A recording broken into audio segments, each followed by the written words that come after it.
좋은 열매를 맺는 삶을 살아가기라는 제목으로 함께 말씀을 나누겠습니다. 지난 주일에 말씀을 드리면서 우리 삶의 자리는 참 여러 가지 많은 고난의 문제, 어려운 문제들을 많이 경험하는 자리다 이런 말씀 드렸는데요. 그런데 이제 그런 고난의 문제들이 타인이 이렇게 나에게 주는 고난도 있고 또는 주변의 환경이 그래서 경험되어지는 고난도 있지만 사실은 상당히 많은 고난과 어려운 문제들은 주로 무엇 때문에 발생되어지냐면 자기 자신 때문에 발생되어진다는 말씀을 드렸습니다. 그래서 제가 이제 자동차, 고장난 오래된 자동차 비유로 말씀을 좀 드렸었죠. 우리 인간들은 태어날 때부터 이미 낡고 오래된 자동차와 같은 상태로 태어납니다. 새 차로 태어나는 게 아니에요. 그러니까 우리가 좋지 않은 자동차라고 하는 말은 뭐냐면 우리 인간의 존재는 다 누구나 할 거 없이 누구나 피할 수 없는 죄의 본성을 가지고 타락한 본성을 가지고 태어나기 때문에 그렇습니다. 그래서 하나님은 우리가 인생을 살아가면서 우리에게 무엇을 하시냐면 그 죄의 본질, 속성, 모습들을 이렇게 어떤 상황을 통해서 사람을 통해서든지 어떤 사건을 통해서든지 자꾸 이렇게 폭로하세요. 왜 폭로하시냐? 우리 자신을 돌아보게 하려고. 근데 왜 굳이 그걸 돌아보게 꼭 하시느냐? 그걸 깊이 돌아보고 그것으로부터 벗어나서 우리 삶이 좀 더 복된 삶으로 나아가게 만들기 위해서 그것을 돌아보게 하시는 거예요. 우리가 그걸 벗어나지 못하면 항상 거기에 매여 살아가지고 정말 하나님께서 우리에게 주시고자 하는 복을 누리며 살 수 없습니다. 하나님은 우리가 이 땅에 사는 동안에는 막 지옥을 경험하고 그냥 죽은 다음에 천국 가가지고 하나님의 나라를 경험하는 그런 삶을 사는 걸 원하지 않으세요. 하나님께서 우리에게 원하시는 것은 우리가 육신을 입고 이 땅에 사는 동안에도 하나님 나라를 맛보고 경험하고 누리면서 참으로 복된 삶을 살기를 원하세요, 우리한테. 근데 우리가 우리 안에 있는 타락한 본성의 문제를 해결하지 못하면 참된 만족도, 자유도, 평안도 누리지 못합니다. 그래서 우리가 좀 괴로워도 힘들어도 하나님 어떻게 하시냐면 우리의 실체를 이렇게 폭로해 버리시는 거예요. 너가 누군지 아니? 너 자신을 좀 봐라. 오늘 아침에 우리가 읽은 본문에 보면 그 우리 안에 있는 그런 여러 가지 많은 문제들, 타락한 본성을 비롯해서 많은 문제들을 어떻게 해결을 해 나갈 것이냐라고 하는 것을 위해서 실질적으로 우리가 관심을 가져야 될 것이 무엇인지를 우리에게 말씀해 주는 본문입니다. 먼저 오늘 본문 17절과 18절에 보시면 이렇게 되어 있죠. 이와 같이 좋은 나무마다 아름다운 열매를 맺고 못된 나무가 나쁜 열매를 맺나니 좋은 나무가 나쁜 열매를 맺을 수 없고 못된 나무가 아름다운 열매를 맺을 수 없느니라 이렇게 말씀하고 있어요. 이 마태복음 7장 15절 이하의 말씀은 예수님께서 왜 하신 것이냐면 이 세상에 참 선지자도 있고 거짓 선지자도 있는데 참과 거짓을 구분하는 기준이 무엇이냐? 그들의 열매를 보면 알 수 있다라고 하는 말씀을 하기 위해서 이 얘기를 하고 있는 거예요. 참 선지자들은 좋은 열매를 맺을 수밖에 없다고 하는 거예요. 나쁜 선지자들은 나쁜 열매를 맺을 수밖에 없기 때문에 그 열매를 보면 그들이 참인지 거짓인지를 알 수 있는 근거가 된다고 하는 거죠. 근데 사실은 예수님께서 이 말씀을 하시면서 보다 더 중요하게 강조해서 말씀하시는 내용이 있습니다. 단순하게 열매를 보고 그 사람이 진짜인지 가짜인지 구분하라 이 얘기를 하고 있는 것이 아니에요. 그것은 뭐냐 하면 좋은 열매는 반드시 좋은 나무가 그런 열매를 맺고 나쁜 열매는 반드시 나쁜 나무가 그런 열매를 맺는다고 하는 거예요. 이걸 강조하시는 거예요. 다시 말하면 무엇이냐면 그 나무의 본질, 그 사람의 본질이 무엇이냐에 따라서 맺는 열매가 달라진다고 하는 거예요. 그렇기 때문에 우리가 관심을 가져야 될 것은 무엇이냐면 우리가 정말로 좋은 열매를 맺는 삶을 살기를 원한다고 한다면 우리가 중요하게 생각하고 관심 갖고 집중해야 될 것은 무엇이냐? 우리의 속사람을 점검해 봐야 된다고 하는 거예요. 그래서 오늘 본문 바로 아래 다음 절 21절에 보면 이렇게 말씀합니다. 나더러 주여 주여 하는 자마다 다 천국에 들어갈 것이 아니요 다만 하늘에 계신 내 아버지의 뜻대로 행하는 자라야 들어가리라 이렇게 말씀을 하고 있어요. 우리가 겉으로 입술로 아무리 주여 주여 외친다고 해도 그것이 어떤 특별한 의미가 있는 중요한 것이 아니라고 하는 거예요. 아무리 겉으로 믿음이 좋은 척 해봐야 그거 다 소용없는 일이라고 하는 것입니다. 정말 중요한 것은 사람들 앞에서 할렐루야 주여 외치는 것이 아니라 실질적으로 우리 삶의 자리에서 내 마음의 중심으로 하나님의 말씀에 순종하고 사는 것이 중요하다고 하는 거죠. 그런데 우리가 그렇게 하나님 말씀에 순종해서 살아가려면 어떻게 되느냐? 우리의 속사람이, 우리의 속이 실질적으로 변화를 해야 된다고 하는 것입니다. 여러분, 우리가 신앙생활하면서 정말 집중해야 될 것은 무엇이냐면 우리의 속사람이에요. 속모습이에요. 우리의 겉모습을 자꾸 꾸미는 것은, 그리고 거기에 마음을 두는 것은 우리에게 영적으로 또 인간적으로도 아무런 도움이 되지 않습니다. 그냥 자기 만족이고 그 자기 만족 속에서 스스로 자기를 속이는 것 이상도 이하도 아닌 거예요. 우리 성경에서 그렇게 자기의 겉모습을 열심히 꾸미려고 그냥 있는 온갖 힘을 다했던 사람들이 누구예요? 바리새인들이에요. 그래서 그 사람들은 자신들의 겉모습을 있는 대로 아름답게 멋있게 포장을 해가지고 어떻게 했냐면 그렇지 못한 사람들 막 기죽이고 막 그랬던 사람들이 바리새인들입니다. 그런데 그들이 맺은 열매는 예수님의 입장에서는 다 악한 것이었어요. 그래서 예수님께서 그들을 심하게 책망하는 것을 우리가 복음서에서 자주 발견할 수가 있습니다. 그래서 우리가 진짜 변화가 돼서 하나님께서 원하시는 착한 행실로 진짜 좋은 열매를 맺고 우리의 삶을 복되고 가치 있고 의미 있게 살아가고 싶다고 한다면 우리가 해야 될 것은 무엇이냐? 우리의 속사람을 점검하고 그것을 변화시키는 데 집중하는 것이 우리가 해야 될 일이라고 하는 거예요. 겉에 보이는 거 집중하지 말라 이렇게 말씀하는 거예요. 우리가 해야 될 것은 무엇이냐? 우리의 내면을 정리해서 우리 내면을 새롭게 만드는 거예요. 그러면 자연스럽게 우리가 노력하지 않아도 착한 행실, 좋은 열매는 자연스럽게 맺어지는 것입니다. 그런데 이제 참 안타깝기도 하고 좀 답답하기도 한 것은 뭐냐면 우리가 나이를 먹고 어른이 된다고 하는 것이 좀 어른이 되면 될수록 인격이 변화되고 뭔가 성숙해지고 이러면 좋은데 그렇지 않은 경우가 사실은 너무 많다고 하는 거예요.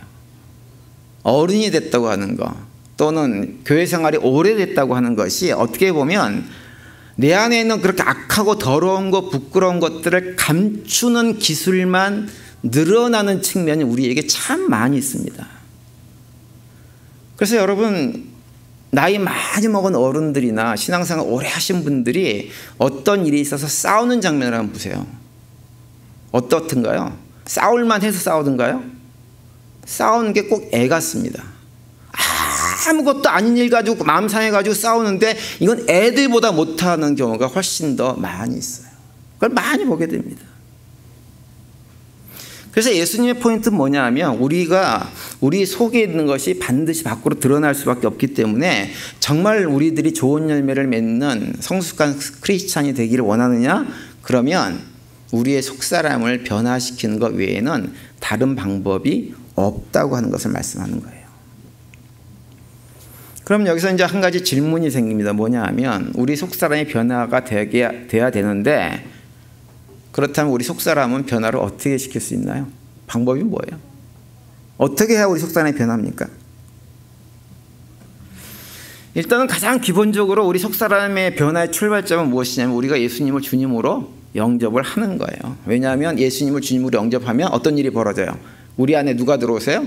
우리를 도우시는 성령 하나님께서 우리 안에 들어오세요. 그러면 그 성령 하나님께서 들어오시는 순간 우리 속사람의 변화는 이미 시작된 거예요. 그리고 그 성령 하나님이 우리 안에 들어오셔서 우리 삶이 변화되기를 원한다고 한다면 그 다음 단계 뭐야 되느냐? 그 성령 하나님께 나의 삶을 맡기고 의지해야 됩니다.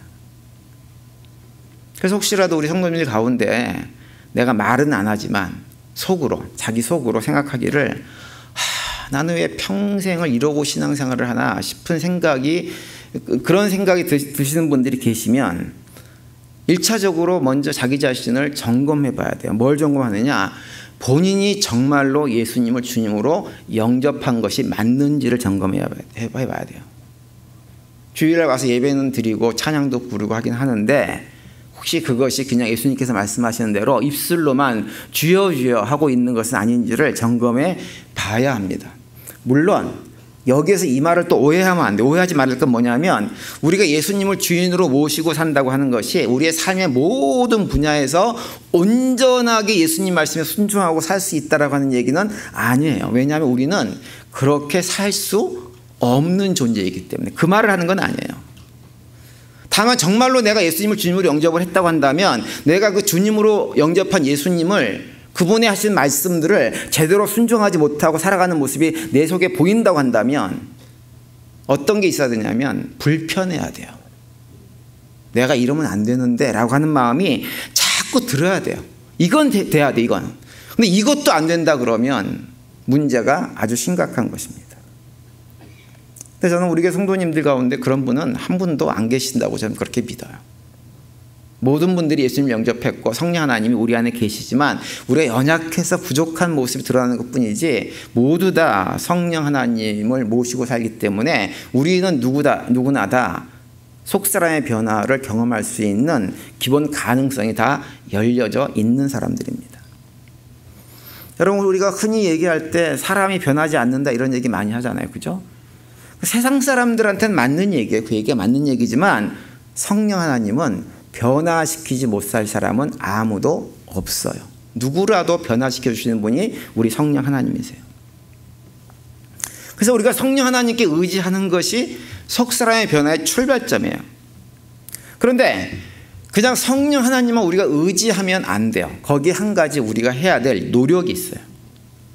그건 어떤 노력이냐면 우리 안에 있는 죄를 점검하는 거예요. 점검하고 그 죄를 자꾸 몰아내는 거예요.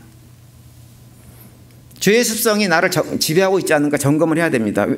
왜냐하면 내 삶 속에 죄의 습성이 나를 지배하고 있으면 우리 안에 성령 하나님이 계심에도 불구하고 그 성령 하나님께서 아무런 역할도 하지 않기 때문에 그래요.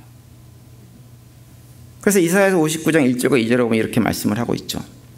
여호와의 손이 짧아 구원하지 못하심도 아니요 귀가 둔하여 듣지 못하심도 아니라 오직 너희 죄악이 너희와 너희 하나님 사이를 갈라놓았고 너희 죄가 그 얼굴을 가리어서 너희에게 듣지 않으시게 함이니라 이렇게 말씀하고 있어요. 이스라엘 백성들이 고통 가운데 절망 가운데 힘들고 어려운 시간들을 보내고 있는데 그럼에도 불구하고 하나님께서 그들을 도와주지 않으세요. 근데 그 이유가 무엇이냐? 너희들이 행하고 있는 그 죄악이 나와 너희 사이를 가로막는 큰 담이 돼서 내가 너희에게 손을 뻗치지 못하게 만든다라고 말씀을 하고 있는 거예요. 제가 여러 번 말씀드렸지만 성경에서 말하는 죄라고 하는 것은 윤리적인 도덕적인 사회적인 어떤 종교적인 차원의 행위의 죄를 말하는 것은 아니에요. 성경에서 말하는 죄는 딱 한 가지예요. 무엇이냐면 우리 스스로가 하나님의 자리에 앉아서 피조물인 우리가 창조주 하나님의 자리에 앉아가지고 하나님 행세를 하는 것이 성경에서 말하는 죄의 핵심이에요. 그래서 그 죄가 내 삶 속에 존재하면 하나님께서 내 삶에 간섭하고 싶어도 간섭할 수가 없어요. 내 스스로 하나님 자리에 앉겠다고 이렇게 폼을 잡고 있는데 하나님께서 비켜 그러면서 우리를 갖다가 비인격적으로 다루지 않으세요.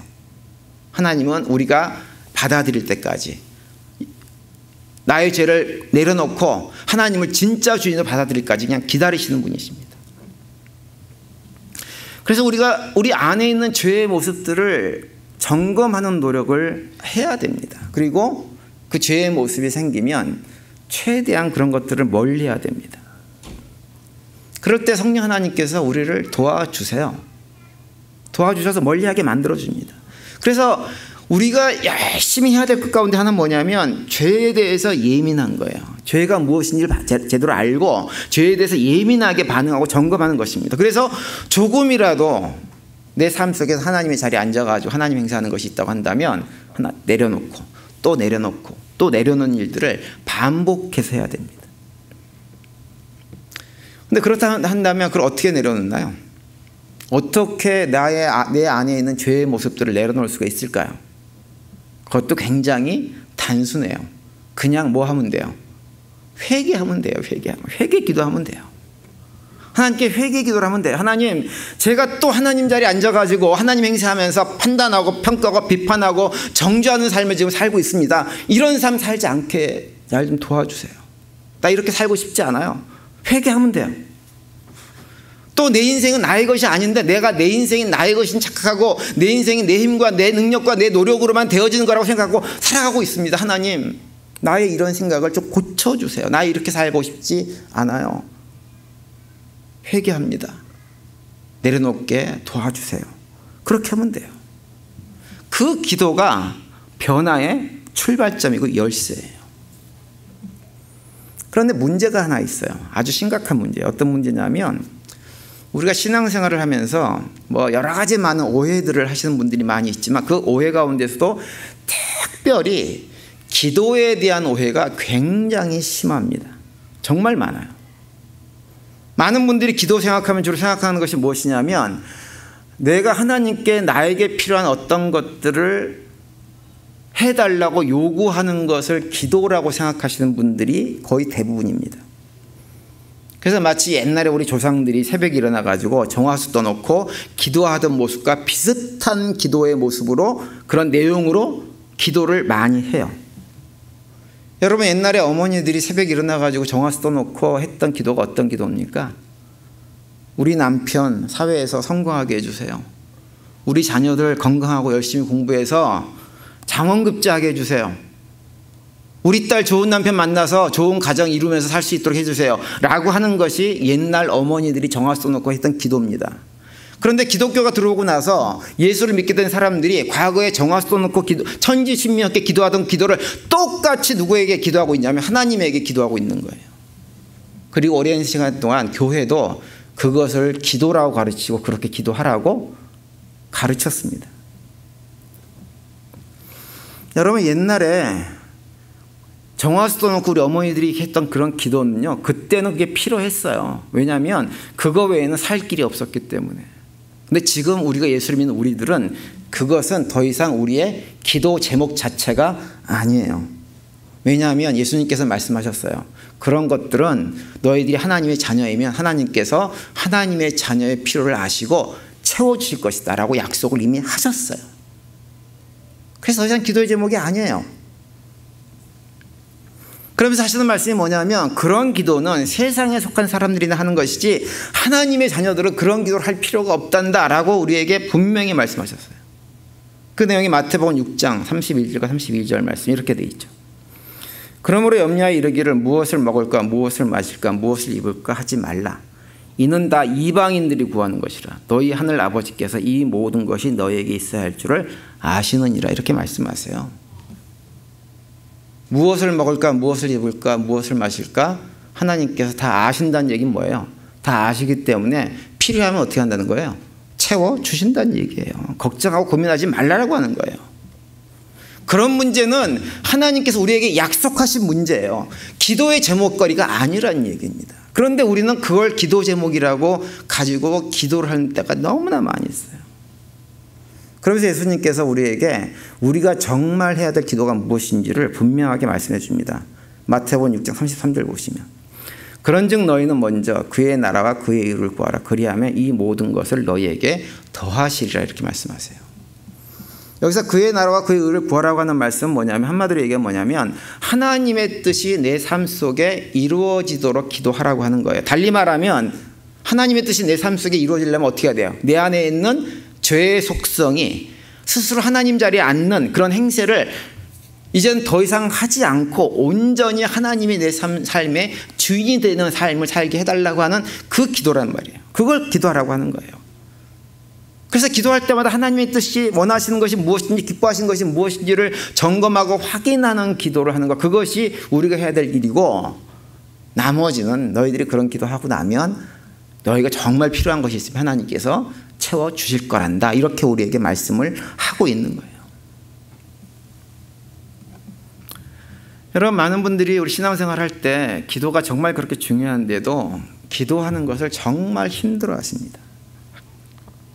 실제로 5분 이상 기도하는 것이 거의 불가능한 것이 우리들의 현실이에요. 통성 기도하자 그러면요 1분을 못합니다. 30초도 사실은 힘들어합니다. 그런데 우리가 기도를 한번 시작을 하면 제 생각은 개인적으로 어떤 생각이냐, 한번 시작을 하면 최소한 20분 이상은 해야지 기도가 돼요. 어떤 분들은 기도할 것이 없다고 말씀하시는데요, 내가 무언가 필요한 것이 있어서 요구하는 기도를 하면 기도는 1분이면 끝납니다. 왜냐하면 실질적으로 하나님께서 우리한테 필요한 것을 거의 다 채워주셨기 때문에 특별히 요구할 것이 사실은 없어요. 살면서 요구할 것이. 그 1분도 기도를 못하는 거예요. 기도할 것이 없다 그래요. 여러분, 그런데 우리가 하나님께 어떤 내용의 기도를 하는 것도 중요하지만 사실은 기도 시간 자체가 굉장히 우리 신앙생활을 위해서는 중요합니다. 여러분, 왜 기도 시간 길이가 왜 중요할까요?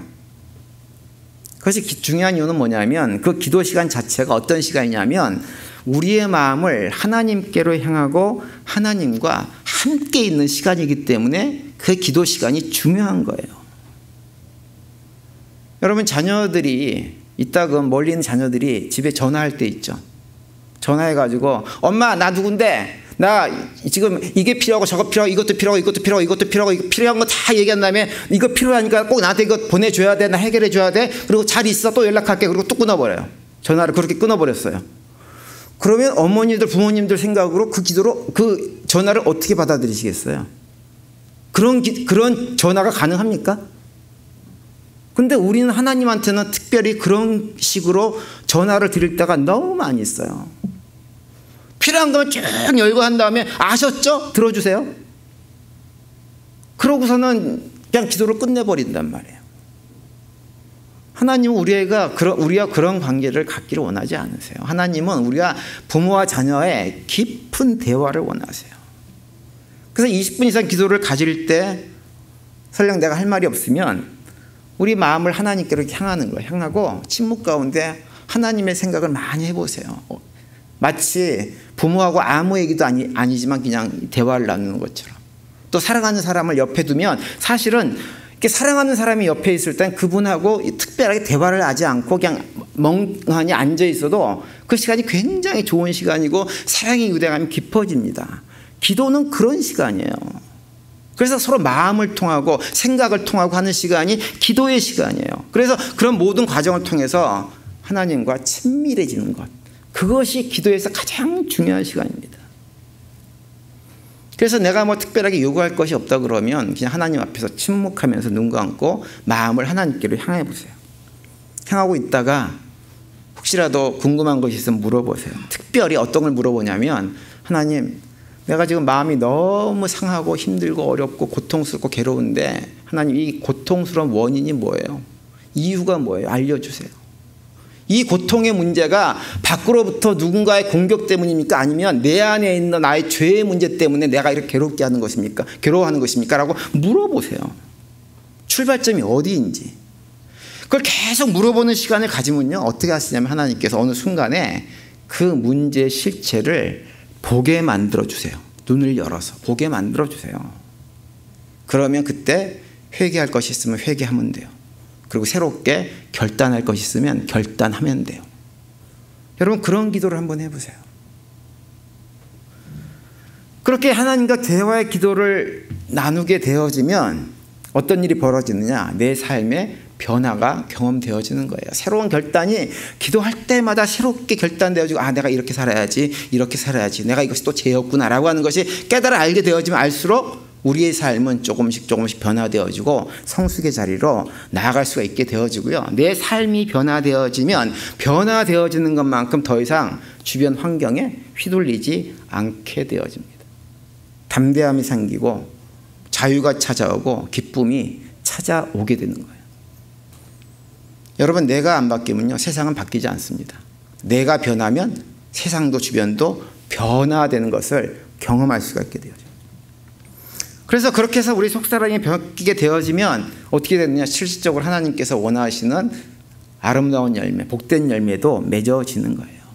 맨날 불평하고 원망하고 시기하고 질투하고 경쟁하던 삶이 사라지고 벗어나서 서로 화목하고 감사하고 찬양하는 삶으로 바뀌는 것이 경험되는 것입니다. 세상을 향해서 빚된 사명도 감당할 수가 있게 되어져. 그렇게 신앙생활을 하게 되어지면 신앙생활 어떠느냐? 재미있는 거예요. 신나게 돼 있어요. 그렇게 신앙생활을 하면. 어떤 분들은 제가 이런 말씀을 드리면 또 어떤 얘기를 하냐면, 목사님 저는 20분 이상 기도하는데요, 뭐 이렇게 또 하시는 분들이 있다곤 계세요. 그래서 제가 물어봅니다. 어떻게 기도하시는데? 물어보면 운전하면서도 기도하고요, 집에서 저는 설거지하다가도 기도하고요, 음식 만들다가도 기도하고, 기도 많이 합니다. 물론 그렇게 기도하는 것 필요해요. 좋은 일입니다. 그런데 그렇게 기도를 하게 되어지면 하나님과 교제는 좀 나눌 수 있지만 하나님의 음성을 듣고 하나님께서 깨달아 알게 해주시는 것들을 경험하기는 쉽지 않아요. 하나님의 음성을 듣고 하나님께서 깨달아 알게 만들어 주시는 것들을 경험하려면 무릎을 꿇고 시간과 장소를 구별해서 20분 이상 온전히 하나님과의 시간만을 갖는 것이 우리에게 반드시 필요합니다. 그래서 시간과 장소를 정해놔야 돼요. 여러분, 살아가는 사람과 특별한 만남을 가질 때, 대화를 하고자 할 때 그냥 아무 곳에서나 만나십니까? 아니잖아요. 사랑하는 사람하고 어떤 대화를 하고 싶으면 어떤 특별한 장소와 시간을 구별해서 대화하기 좋은 환경 속에서 대화를 하지, 그냥 하지 않잖아요. 우리가 하나님과의 관계도 마찬가지예요. 저는 우리 일상의 삶이 매일매일 바쁘기 때문에요, 저는 가장 하나님과 대화 나누기, 기도하기 좋은 시간은 언제냐? 새벽 시간이라고 봅니다. 새벽에 20분만 일찍 일어나세요. 그리고 기도하세요. 하나님과 시간을 가지세요. 그러면 하루의 삶이 달라집니다. 하나님은 우리에게 말씀해 주기를 원하세요. 하나님 음성 들려주기를 원하시는 분이세요. 그래서 우리를 선하게 인도해 주시고 우리를 사랑하시고 우리 삶이 복된 삶이 되게 만들어 주시기를 원하세요. 그런데 문제는 그런 하나님의 마음을 우리가 모르고 우리가 자꾸 거부한다고 하는 거예요. 말씀은 안 듣고 축복의 길을 인도하시는데 그 길은 거부합니다. 거절하며 살아갑니다. 그러면서 속 사람은 하나도 변화되지 않았는데 또 혹시 그냥 겉으로라도 뭔가 열매를 맺어보기다가 낑낑거리고 살아가요. 안 되니까 어떻게 해? 포장하는 거예요. 포장. 사람들을 의식해가지고. 여러분, 그러면 신앙생활이 너무너무 지겨워지는 거예요. 재미없어요. 그러면. 말씀 마치겠는데요, 여러분, 하나님은 우리가 인생을 살아가면서 이 생의 삶 가운데서도 선하고 아름답고 복된 열매를 맺으면서 신앙생활을 즐겁게 하기를 원하시기 때문에 모든 것을 다 해주시는 분이세요. 그 사실을 기억하시면서 특별히 기도로 하나님과 친밀한 교제를 나눌 수 있는 우리 모두가 될 수 있게 되기를 간절히 바랍니다. 그래서 그 친밀한 교제 가운데 우리의 속사람을 새롭게 변화시켜주는 성령 하나님의 은혜의 손길들을 경험하시면서 그 가운데 하나님께 주시는 참된 평화, 기쁨, 만족들을 누리며 살아가는 우리 교회 성도님들 될 수 있게 되기를 간절히 바랍니다. 이번 한 주간도 그런 고백 가운데 승리하시고 하나님의 기쁨이 되어진 복된 한 주간의 삶이 될 수 있게 되기를 간절히 축원드립니다.